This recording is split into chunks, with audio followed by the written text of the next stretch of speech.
تو سرکار تو عالم صلی اللہ علیہ وسلم فرمایا کہ سب سے افضل ترین کلام وہ ہے جو اللہ نے اپنے ملائکہ کے لیے متعین کیا ہے، کہ جو ملائکہ اللہ کے لیے کہتے ہیں، اور وہ ہے سبحان اللہ و بحمدہ۔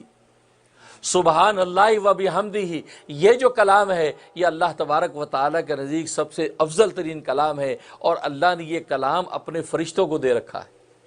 اور فرمایا کہ اس کلام کے ذریعے سے اللہ تبارک و تعالیٰ مخلوق میں رزق تقسیم کرتے ہیں۔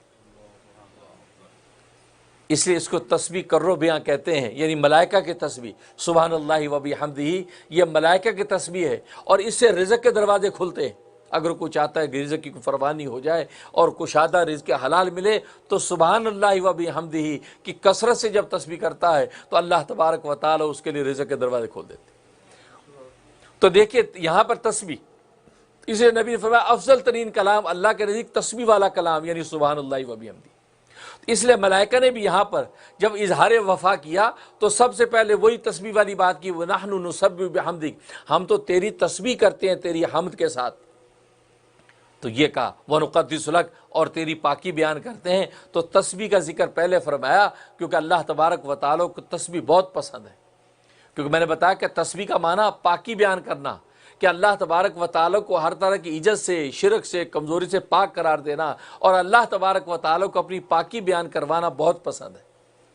اس لیے ملائکہ نے کہا کہ وَنَحْنُ نُسَبِّحُ بِحَمْدِكَ، ہم تیری تسبیح کرتے ہیں۔ اب یہاں پر ملائکہ نے یہ کہا وَنَحْنُ نُسَبِّحُ بِحَمْدِكَ، ہم تیری پاکی تسبیح بیان کرتے ہیں حمد کے ساتھ،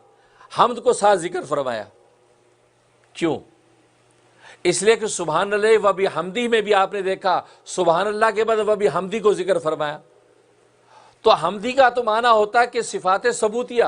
یعنی تیرے اندر سارے صفات حمیدہ موجود ہیں، و بحمدہ کا مطلب ساری صفات حمیدہ آپ کی ذات میں موجود، اور سبحان کا مطلب تو ہر طرح کے نقص سے پاک ہے، کسی قسم کی کمزوری تیرے اندر موجود نہیں ہے۔ اب ان دونوں کو ساتھ ملا کر کیوں کہا؟ اس میں بڑی نکتے کی بات ہے۔ دیکھو آج محاورے میں اگر کوئی کسی شخص کے بارے میں آپ سے پوچھے کہ یار وہ آدمی کیسا ہے، ذرا اس کے ساتھ کوئی کاروباری لین دین کر رہا ہوں، آپ بتائیے کیسا آدمی ہے، تو اگر آپ یہ کہیں برا آدمی نہیں ہے، ناٹ بیڈ، برا آدمی نہیں ہے، تو یہ بہت زیادہ تعریف نہیں ہے۔ تو آدمی کہتا ہے یار اس کا مطلب ہے بس ٹھیک ہی ہے۔ ایک ہے کہ آپ یہ کہتے ہیں اچھا، بہت اچھا آدمی، ایکسیلنٹ، بڑا اچھا آدمی یار، بہت ایماندار، بڑا شریف آدمی ہے، تو آپ کہتے ہیں ہاں یہ ایکسٹرا تعریف ہوئی ہے۔ لیکن آپ یہ نہیں کہتے، آپ کہتے ہیں برا آدمی نہیں ہے۔ تو برا آدمی نہیں ہے یعنی اس میں برائی نہیں ہے، تو یہ تعریف نہیں ہے، بس ایک طرح کا اظہار ہے کہ ٹھیک ہے۔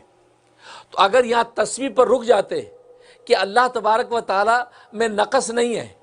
اللہ میں ضعف نہیں ہے، اللہ میں جو کسی قسم کی کمزوری نہیں ہے، یہ کہہ کے چپ ہو جاتے، تو یہ اللہ کی حقیقت میں تعریف نہ ہوتی کہ جی اللہ کیا ہے، کہ جی اللہ میں کوئی کمزوری نہیں ہے، بس اب چپ،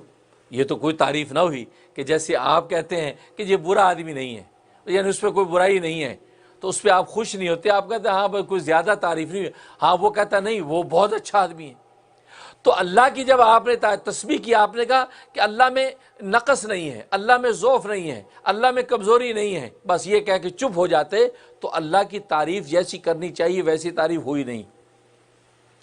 اس لیے ساتھ حمدی کو ذکر فرمایا کہ نحن نسبح بحمدک، کہ اے اللہ ہم آپ کی تسبیح کرتے ہیں، آپ کو ہر طرح کی ضعف اور کمزوری سے پاک قرار دینے کے ساتھ ساتھ ہم تیری صفات حمیدہ کی بھی تعریف کرتے ہیں اور اقرار کرتے ہیں۔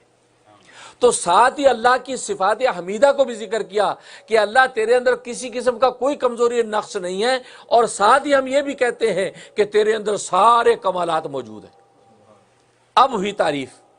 اب تعریف مکمل ہوئی۔ اگر صرف اتنا کہتے کہ تیرے اندر کوئی کمزوری نہیں ہے تو یہ تعریف کا حق ادا نہیں ہوا۔ اس لیے کہا وَنَحْنُ نُسَبِّحُ بِحَمْدِكَ، اے اللہ ہم تیری پاکی بیان کرتے ہیں کہ تیرے اندر کسی قسم کا کوئی نقص اور کمزوری نہیں ہے، بحمدی، لیکن اس چیز کے ساتھ ساتھ کہ تیرے اندر سارے کمالات موجود ہیں۔ اس لیے سبحان اللہ و بحمدہ میں بھی وہاں و بحمدہ ساتھ ہے کہ سبحان اللہ و بحمدہ، کہ ہم اللہ کی پاکی بیان کرتے ہیں اس حال میں کہ اللہ تبارک و تعالیٰ کی ذات ساری صفات حمیدہ کے ساتھ متصف ہے۔ لیکن فطری طور پر جب بھی کوئی بچہ پیدا ہوتا ہے تو وہ دین اسلام پر پیدا ہوتا ہے، فطرت کا نور لے کر پیدا ہوتا ہے۔ پھر اس کے بعد فرمایا سرکار دو عالم صلی اللہ علیہ وسلم نے فَأَبَوَاهُ يُحَوِّدَانِهِ أَوْ يُنَصِّرَانِهِ أَوْ يُمَجِّسَانِهِ، کہ بچہ پیدا تو دین فطرت پر ہوتا ہے، ہدایت کا نور لے کر پیدا ہوتا ہے، پھر اس کے ماں باپ اس کو یا تو یہودی بنا دیتے ہیں یا اس کو عیسائی بنا دیتے ہیں یا اس کو مجوسی بنا دیتے ہیں۔ اگر ماں باپ اس کے یہودی ہیں تو وہ یہودی بن جاتا ہے، ماں باپ عیسائی ہیں تو وہ عیسائی بن جاتا ہے، ماں باپ اس کے مجوسی ہیں تو مجوسی بن جاتا ہے۔ گویا کہ ماں باپ اب اپنے ماحول کے مطابق اس کو ڈھال لیتے ہیں، لیکن اصل میں فطری نور بچہ لے کر پیدا ہوتا ہے اور فطرت اسلام پر اس کی بنیاد رکھی جاتی ہے۔ اب رہا یہ سوال کہ وہ تبدیل کیسے ہوتا ہے، ماں باپ اس کو کس طرح بدل دیتے ہیں، اس کو یہودی کیسے بنا دیتے ہیں، عیسائی کیسے بنا دیتے ہیں، مجوسی کیسے بنا دیتے ہیں؟ اس کا جواب اصل میں یہ ہے کہ دنیا کے اندر انسان جب نور فطرت لے کر آیا، اب اس نور فطرت کو تبدیل ہونے کے 3 سبب بنتے ہیں۔ ایک سبب حجاب علم، دوسرا سبب حجاب طبع، اور تیسرا سبب حجاب رسم۔ حجاب علم کا مطلب یہ ہے کہ اس ماحول اور معاشرے میں یا اس کے ماں باپ جو اس کو علم پرووائڈ کرتے ہیں، اس کو جو علم دیتے ہیں، جو اس کو تعلیم دیتے ہیں، وہ تعلیمی غلط ہوتی ہے۔ اپنے ذہن میں سمجھتے کہ ہم صحیح علم اس کو پرووائڈ کر رہے ہیں، اس کی صحیح تعلیم و تربیت کر رہے ہیں، لیکن حقیقت میں وہ علم صحیح نہیں ہوتا۔ وہ ناصحیح علم کو صحیح سمجھ کر اس بچے کو فیڈ کرتے رہتے ہیں، اور بچہ اس علم کو حقیقی علم سمجھ کر اس کو فالو کرتا رہتا ہے، یہاں تک کہ وہ غلط منزل کی طرف چلا جاتا ہے۔ جیسے کسی کو اگر آپ غلط راستہ بتا دیں کہ یہ راستہ آپ کی فلاں منزل کو جاتا ہے، تو وہ تو یہ سمجھے گا کہ میں صحیح جا رہا ہوں کیونکہ بتانے والے نے مجھے صحیح بتایا ہے، لیکن بتانے والا بھی یہ سمجھ بیٹھا کہ میں جو بتا رہا ہوں وہ صحیح ہے، تو نتیجہ کیا ہوا کہ دونوں غلط فہمی میں مارے گئے، یہاں تک کہ وہ غلط منزل کی طرف جا رہا ہے، یعنی کہ منزل سے دور ہوتا جا رہا۔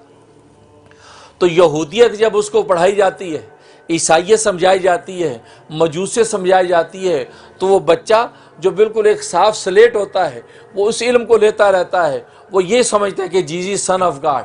وہ یہ سمجھتا ہے کہ مریم تثلیث کا حصہ ہے، وہ تثلیث کو عقیدے کو درست سمجھتا ہے، وہ جیزس کو اللہ کا بیٹا سمجھتا ہے، اور وہ یہ سمجھتا ہے کہ حقیقت میں صحیح علم یہی ہے۔ نتیجہ یہ کہ وہ نور فطرت سے دور ہوتا چلا جاتا ہے، یہاں تک اس قدر دور ہو جاتا ہے کہ بس اوقات اس کے واپس لوٹنے کی بھی کوئی صورت باقی نہیں رہتی،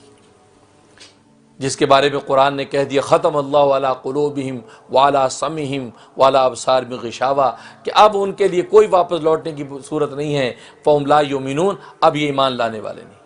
یہ حجاب علم۔ دوسرا حجاب طبع، کہ انسان طبی طور پر نور فطرت سے ابا کرتا ہے، نور فطرت کے تقاضے پہ عمل نہیں کرتا، بلکہ اپنی طبیعت کی خباثت اور طبیعت کی غلاظت کی طرف متوجہ رہتا ہے، لہذا وہ حجاب طبع انسان کی طبیعت اس کے اوپر غالب رہتی ہے، اس کی شریعت کا نور اور اس کی جو ہے فطرت کا جو نور ہے اس پر غالب نہیں ہوتا، بلکہ اس کی طبیعت کا نور غالب ہوتا ہے، اور انسان کی طبیعت اندھی ہے، انسان کی طبیعت اندھی ہے، لنگڑی لولی ہے، انسان کی طبیعت میں کسی قسم کا امتیاز نہیں ہے، کسی اچھے اور برے کا یہ طبیعت فرق نہیں کر سکتی، اس کے اندر کوئی ایسی صلاحیت نہیں ہے کہ وہ کسی صحیح اور غلط میں فرق کر سکے۔ اس لیے کہ اگر اس ہاتھ کے اندر آپ اس ہاتھ میں حلال پیسے دے دیں تو یہ ہاتھ پکڑ لیں گے، اس ہاتھ میں حرام دے دیں تو یہ پکڑ لیں گے، اس منہ میں حلال رقمہ ڈال دے یہ کھا لے گا، اس منہ میں حرام ڈال دے یہ کھا لے گا، اس آنکھ سے حلال دیکھ لیں یہ دیکھ لے گی، اس آنکھ سے حرام دیکھ لیں یہ دیکھ لے گی۔ کبھی ایسا نہیں ہوگا کہ اب حلال دیکھ کے تو آنکھوں میں ٹھنڈک ہو جائے اور حرام دیکھ کے آنکھوں میں کانٹے چبھیں، حلال روزی پکڑے تو ہاتھوں میں ٹھنڈک محسوس ہو، حرام روزی پکڑے تو اس میں کانٹے چبھنے لگیں، ایسا نہیں ہوتا۔ ہاں حلال لقمہ کھائیں تو آپ کو سکون ملے اور حرام کھائیں تو آپ کو چبھن ہونے لگے، ایسا نہیں، انسان کی طبیعت میں ایسا کوئی فرق نہیں ہے، اس لیے کہ انسان کی طبیعت اللہ تبارک و تعالی نے بہیمیت پر اس کی بنیاد رکھی ہے، حیوانیت پر بنیاد رکھی ہے۔ جیسے کہ حیوان کے اندر کسی قسم کا کوئی تمیز نہیں ہوتا، بالکل اسی طریقے سے انسان کی طبیعت میں بھی کوئی تمیز نہیں ہے۔ تو آج یہی وجہ ہے کہ انسان جو گناہ کرتا ہے وہ انسان اپنی اس طبیعت کی بنیاد پر کرتا ہے، کیونکہ طبیعت کے اندر حیوان کی طرح کوئی فرق نہیں ہے۔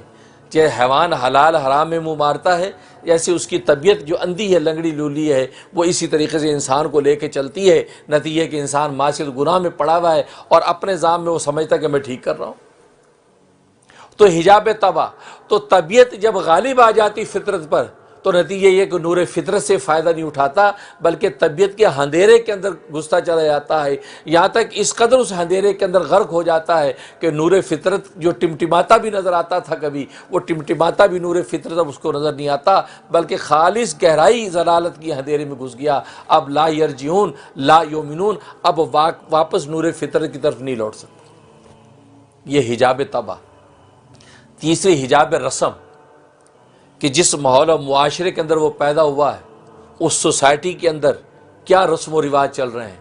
کیا ماحول چل رہا ہے، اس رسم و رواج کو وہ اپنی زندگی کا حصہ سمجھتا ہے، اس رسم و رواج پر چلتا ہے۔ اگر رسم و رواج بچیوں کو زندہ درگور کرنے کا ہے، بیٹیوں کو زندہ دفن کرنے کا ہے، تو وہ بھی اسی رسم و رواج کے مطابق اپنی بیٹی کو زندہ دفن کرتا ہے۔ رسم و رواج اگر ایک پہلے پانی پلانے کی بنیاد پر لڑائی اور جنگ کا ہے، تو گھوڑے کو پہلے اگر کسی نے پانی پلا دیا اس پر جنگ شروع کرے گا، 100 سال تک جنگ ہوتی رہے گی، خون بہتے رہیں گے۔ اس کو اس سے مطلب نہیں ہے کہ بھئی ایک گھوڑے نے اگر